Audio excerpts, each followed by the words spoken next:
आज देखने वाले हैं एड्स के बारे में, एड्स नियंत्रण कार्यक्रम के बारे में, AIDS national AIDS control programme के बारे में और इसके उद्देश्य के बारे में देखेंगे। ठीक है, तो ये सारे चीज़ आप लोग देखिएगा हैं। ठीक है, कंट्रोल प्रोग्राम के बारे में सबसे पहले जानिए एड्स होता क्या है। मेरे डियर, आप लोग फर्स्ट ईयर सेकेंड ईयर में भी पढ़े हैं, थर्ड ईयर में भी पढ़ रहे हैं। एड्स जो होता है, एड्स का पूरा नाम acquired amino deficiency syndrome, acquired amino deficiency syndrome होता है, इसका पूरा नाम है। ठीक है, acquired amino deficiency syndrome, AIDS पूरा नाम। ओके, यह एक अत्यधिक गंभीर संक्रामक बीमारी है जो कि HIV human immuno deficiency virus के द्वारा फैलता है। अब होता यह है कि यह जो होता है HIV, यह एक संक्रामक रोग है। ठीक है, कम्युनिकेबल डिजीज है। अब इसमें होता यह है कि यह काफ़ी गंभीर होता है, काफ़ी खतरनाक यह संक्रमण होता है। एक बार अगर किसी शरीर के बॉडी में अगर पहुंच गया शरीर में, तो उसके शरीर का जो इम्यूनिटी सिस्टम है उसको डिफिशिएंट करने लगता है, मीन्स उसको अपर्याप्त करने लगता है, कमज़ोर करने लगता है। और धीरे धीरे यह जितना ज़्यादा फैलते जाता है उतना ज़्यादा व्यक्ति को कमज़ोर करते जाता है, जिसका वजह होता है कि जब इम्यूनिटी सिस्टम गड़बड़ा जाता है तो व्यक्ति में एक साथ कई तरह के बीमारी जो है क्रिएट होने लगते हैं, संक्रमण आने लगते हैं। तो HIV अपने साथ बहुत सारे रोगों को क्या करता है, अटैक करने लगता है, बहुत सारे संक्रमण आने लगता है। क्यों? क्योंकि यह इम्यूनिटी सिस्टम को ही कमज़ोर कर देता है, डिफिशिएंट कर देता है। इसीलिए इसका नाम है ह्यूमन इम्यूनो डिफिशियंसी, मतलब मनुष्य के इम्यूनिटी प्रतिरक्षा को डिफिशिएंट मतलब कमज़ोर करने वाला वायरस होता है और उसके द्वारा यह फैलता है HIV के द्वारा। ठीक है, HIV संक्रमण एक प्रगतिशील प्रोग्रेसिव संक्रमण होता है जिसके कारण संक्रमित व्यक्ति की रोग प्रतिरोधकता क्षमता धीरे धीरे कम होती जाती है। परिणाम स्वरूप व्यक्ति में द्वितीयक संक्रमणों की संभावना बढ़ जाती है। मैंने वही बताया, द्वितीयक संक्रमण मतलब कोई दूसरा संक्रमण होने का संभावना बढ़ जाता है। इसीलिए जो एड्स वाले जो पेशेंट होते हैं ज़्यादा परेशान रहते हैं, क्योंकि उनमें एक तो एड्स का समस्या रहता ही रहता है, साथ में उनको और सारे बीमारी जो है उनको हावी हो जाता है, उनके ऊपर और सारे संक्रमण जो है क्या होता है, पहुंच जाता है। तो इस जो है HIV एक प्रोग्रेसिव संक्रमण होता है जो धीरे धीरे आगे की तरफ बढ़ते रहता है, कम नहीं होता है, धीरे धीरे आगे बढ़ते जाता है। थेरेपी के द्वारा, दवाई के द्वारा इसको हम लोग कम कर सकते हैं, कंट्रोल कर सकते हैं, बट इसको ख़त्म नहीं कर सकते। क्यों? क्योंकि अभी एड्स का कंप्लीट रूप से कोई दवाई आया ही नहीं है जो खाने के बाद पूर्णतः आदमी ठीक हो जाता हो। समझ गए? चलिए, अब ये तो जान गए एड्स से क्या होता है, क्या करता है शरीर में। अब हम लोग इसके कार्यक्रम के बारे में देखेंगे, नेशनल एड्स कंट्रोल प्रोग्राम के बारे में। तो आपको इसको प्रोग्राम के बारे में जानना चाहिए। तो सबसे महत्वपूर्ण बात है कि आपको ये भी चीज़ जानना चाहिए कि भारत में सर्वप्रथम एड्स के मरीज कब मिला। ठीक है मेरे डियर, एड्स कंट्रोल प्रोग्राम कब शुरू किया गया? तो वर्ष 1986 में HIV से पीड़ित प्रथम व्यक्ति जो है पाया गया, मिला। ठीक है, मतलब इंडिया में प्रथम बार HIV के जो मरीज मिला वह 1986 में मिला। ठीक है, अब ये मिलने के बाद भारत सरकार एक्टिव हुआ। समझ गए? अब एक्टिव हुआ तो 1987 में जो है भारत सरकार ने एड्स के प्रभावी रूप को नियंत्रण करने के लिए राष्ट्रीय एड्स नियंत्रण कार्यक्रम की शुरुआत कर दी। मतलब जो सरकार है वह तुरंत 1986 में खबर लगा कि भाई HIV के व्यक्ति जो है हमारे यहाँ मिल गया है। तो ये मिलने के तुरंत कुछ सालों बाद, ठीक है ना, मतलब लगभग एक साल में ही 86 में मिला और 87 में भारत सरकार ने इस पर अपना एक्टिव हो गया और इसके प्रभाव को नियंत्रण करने के लिए एक कार्यक्रम का शुरुआत कर दिया जिसे हम लोग राष्ट्रीय एड्स नियंत्रण कार्यक्रम कहते हैं। ठीक है, अब इस कार्यक्रम का मुख्य उद्देश्य क्या है, चलिए देखते हैं। यह कार्यक्रम क्यों शुरू किया गया, इसको क्या उद्देश्य है। मेरे डियर, HIV संक्रमण को रोकने के लिए इसको शुरू किया गया ताकि HIV को नियंत्रण किया जा सके, रोक सके। ठीक है ना, HIV संक्रमण के कारण होने वाले मॉर्बिडिटी, रुग्णता मतलब बीमारी एवं मृत्यु का रोकथाम करना, मतलब HIV का संक्रमण के कारण कोई और बीमारी होता हो या मृत्यु को रोकथाम किया जा सके, ये कार्यक्रम का एक हिस्सा था, एक उद्देश्य था। ओके, HIV संक्रमण के फैलने के तरीके एवं बचाव के उपायों के बारे में जन समुदाय में जागरूकता फैलाना।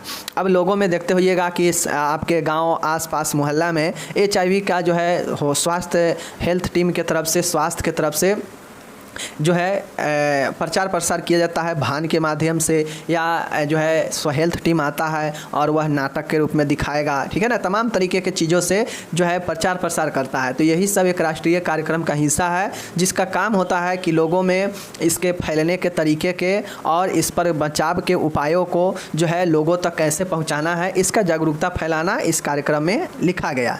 तो इस कार्यक्रम में HIV के संक्रमण को, मृत्यु और रुग्णता को कैसे रोकथाम करना है, HIV के संक्रमण से कैसे बचना है, फैलने के तरीकों को कैसे रोकना है, इन सब के जो है लोगों के बीच में जो है जागरूकता फैलाने के लिए यह कार्यक्रम इस उद्देश्य से आया, ठीक है। तो ये सब उद्देश्य है, इसका उद्देश्य समझ गए चीज़ों को, HIV को रोकने के लिए। तो ये सब आपका हो गया इसका उद्देश्य, ठीक है।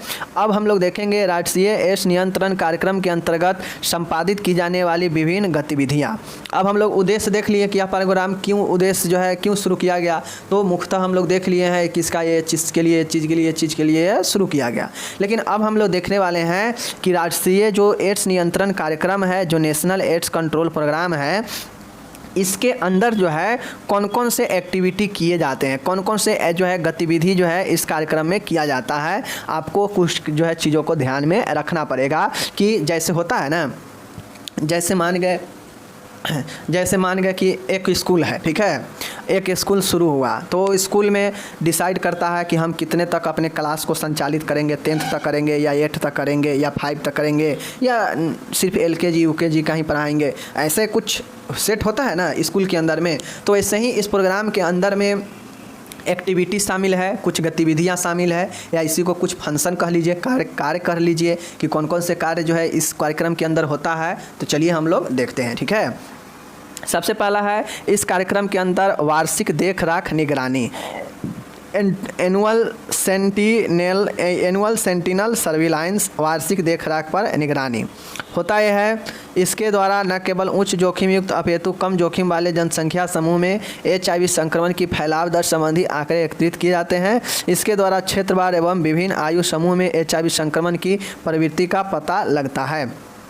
वार्षिक देखरेख का निगरानी का मतलब है कि इस कार्यक्रम में एक एक्टिविटी रखा गया कि भाई एक साल में एक डाटा का जो है कलेक्ट किया जाएगा और देखा जाएगा कि पूरे साल में जो है कितने पेशेंट जो है HIV से पीड़ित हुए, उसमें कितने का HIV से डेथ हो गया, कितना जो है हाई रिस्क में है, कितना अभी लो रिस्क में है। तो ये साल भर के डाटा एकत्रित करने के बाद पता चलता है और ये जो है भारत सरकार के पास यह डाटा होता है, क्योंकि पूरे देश पर तो वही ना डाटा जारी कर सकता है, health department government of India का ही ना, तो उसके पास डाटा होता है। हेल्थ के क्षेत्र में जो रिकॉर्ड रखा जाता है वह सब मौजूद होता है हेल्थ डिपार्टमेंट के पास, और वो जब चाहे जो भी बीमारी का खतरा ज़्यादा हो तो उसका जो है रिकॉर्ड जारी करके लोगों में बता सकता है कि देखिए इतना ज़्यादा रेट है, गड़बड़ रेट है, डेथ रेट इतना है, इससे आप लोग संभल कर रहिए, इस प्रकार से करता है।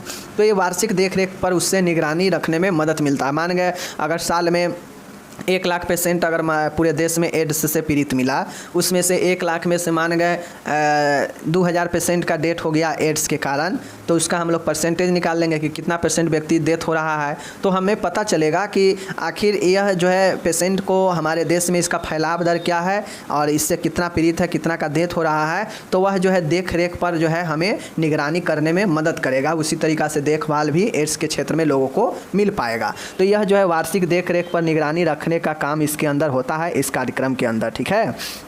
दूसरा है रोकथाम पर जोर। अब इस कार्यक्रम में होता है चूँकि हमारे देश में HIV की संक्रमण एड्स का फैलाव दर 0.3 से 0.5% है, अर्थात देश की 99% से भी अधिक जनसंख्या संक्रमण से दूर है, संक्रमण से अलग है, ठीक है। अतः इस कार्यक्रम के अंतर्गत मुख्य लक्ष्य इसके फैलाव रोकने के उपाय पर जोर दिया गया। कार्यक्रम का क्रियान्वयन के दौरान सर्वाधिक प्राथमिकता उच्च जोखिम युक्त को दिया जाता है।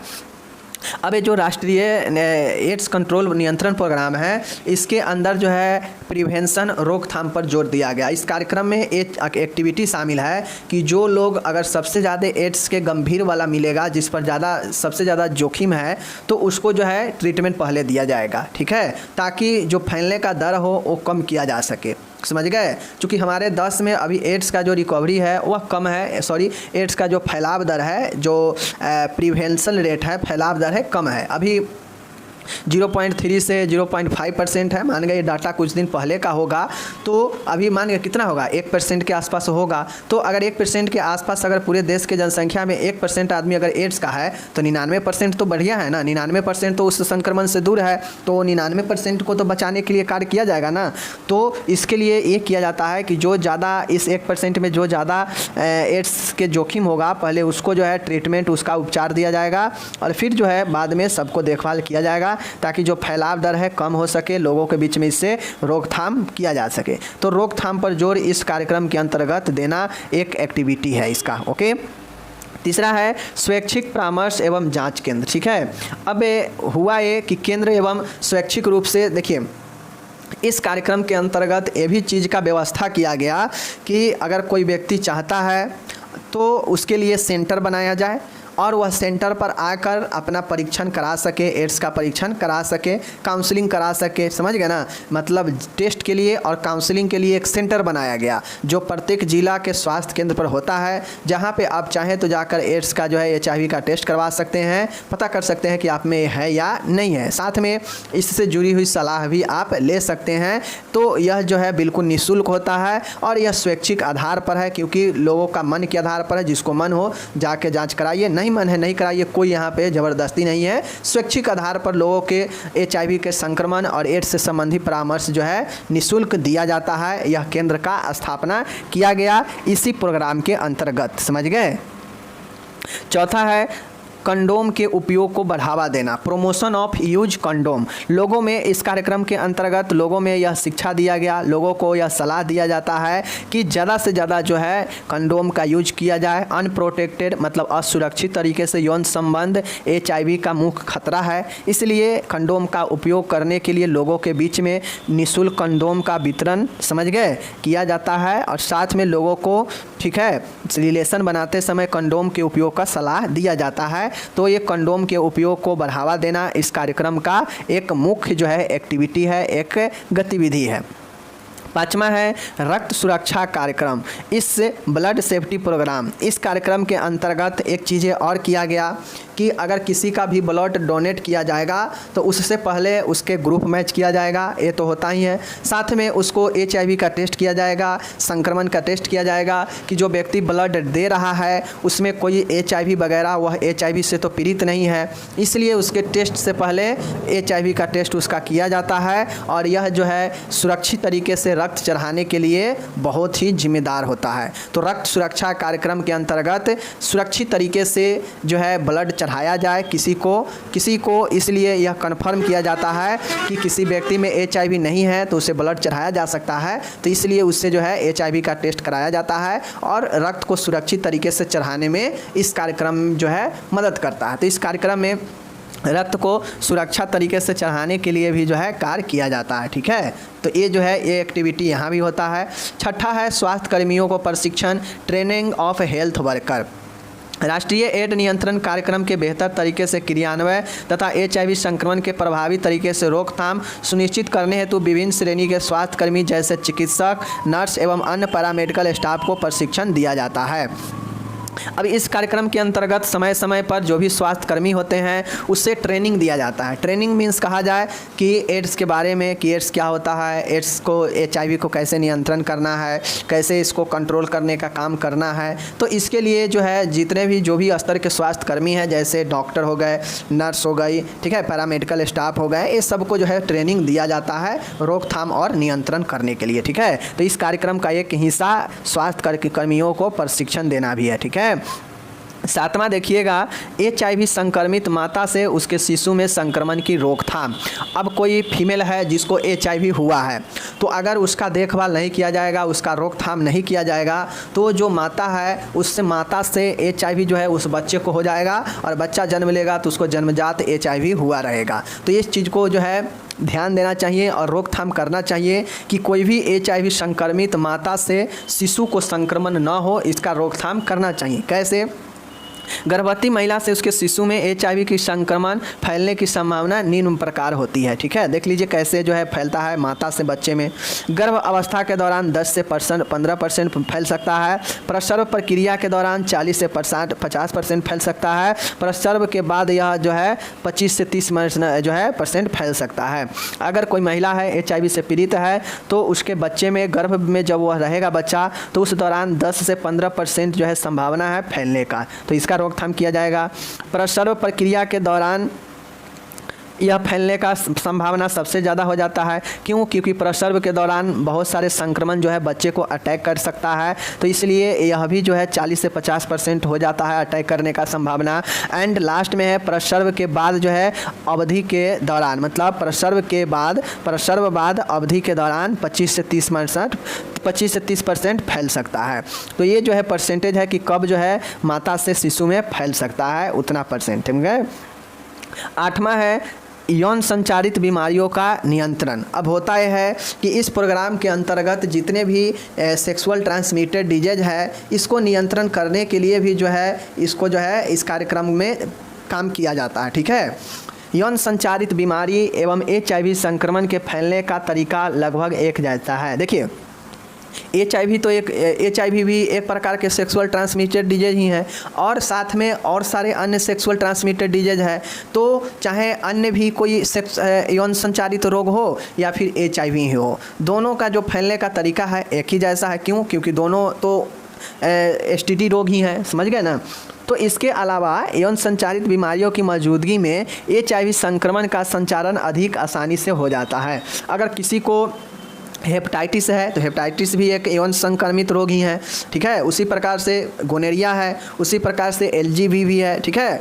अन्य भी जो है आपके सिफिलिस है, हर्पिस है, ये सब भी क्या है संक्रामक रोग है। साथ में STD संक्रामक रोग है। तो अगर मान गए HIV के अलावा अगर किसी को STD का दूसरा रोग है तो उसको HIV होना बहुत ही आसानी से हो सकता है। ठीक है।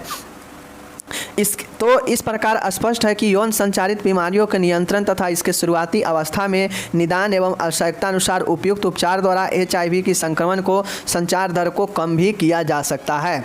यौन संचारित बीमारियों का नियंत्रण। अब यहाँ पे कहता है कि सेक्सुअल ट्रांसमिटेड डिजीज का कंट्रोल करना। तो मेरे डियर STD जो रोग होता है वह यौन से फैलने वाला रोग होता है। तो HIV भी एक STD रोग ही है और साथ में और सारे रोग STD है। तो मान गए HIV के छोड़कर अगर कोई दूसरा STD रोग हुआ है, सेक्सुअल ट्रांसमिटेड डिजीज हुआ है, तो यह चांसेस बनता है कि दूसरा STD रोग जैसे ही होगा तो वह जो है आप HIV को इनवाइट करेगा। HIV जो है उसके बाद बहुत आसानी से व्यक्ति में हो जाता है। एक STD मतलब एक यौन संचारित रोग अगर कोई हो गया तो उसके बाद HIV होने का भी जो संभावना है वह बड़ी आसानी से और बड़ी प्रबल हो जाता है। इसलिए जो है HIV जो STD रोग होता है, अगर आपके अंदर HIV अभी नहीं है, कोई STD रोग है, हेपेटाइटिस है, सिफिलिस है, हर्पीज है, गोनेरिया है, कोई भी दूसरा STD रोग है, तो उसको जो है नियंत्रण कर लिया जाए। उसको शुरुआती अवस्था में ही देख रेख करके उसका उपचार करके उसको जो है कंट्रोल किया जा सके, उसको संचार दर को कम किया जा सके, जिससे HIV होने की संभावना कम हो जाए। ठीक है ना। चूँकि आप दूसरा अगर किसी को हेपेटाइटिस है, किसी को कुछ है, किसी को कुछ है, कोई भी यौन संचारित रोग है और वो जो है शुरुआती अवस्था में कंट्रोल नियंत्रण उस पर नहीं करवाएगा या नहीं हो पाएगा तो आसानी से उस व्यक्ति में जो है HIV भी कुछ दिन के बाद हो जाएगा। और जब HIV हो जाएगा तो वह दूसरे यौन संचारित रोग से ज़्यादा खतरनाक होता है। फिर वह शरीर में और सारे संक्रामक रोग को उत्पन्न करने लगेगा और इस प्रकार से जो है व्यक्ति का डेथ भी हो सकता है।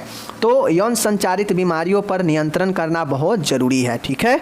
चलिए 9वां है, देखिएगा एंटी रेट्रोवायरल थेरेपी। अब इस प्रोग्राम यानी नेशनल एड्स कंट्रोल प्रोग्राम के अंतर्गत जो अगला गतिविधि है वह होता है ART कहा जाए तो एंटी रेट्रोवायरल थेरेपी। यह एक ऐसा थेरेपी है जिसमें HIV संक्रमण रोगियों को ART दिया जाता है। इसके अंतर्गत जो है एक दवाइयों का समूह होता है जो व्यक्ति को मुफ्त में प्रदान किया जाता है और यह ART का full form anti retroviral therapy होता है जो एड्स के मरीजों के लिए दिया जाता है। ठीक है।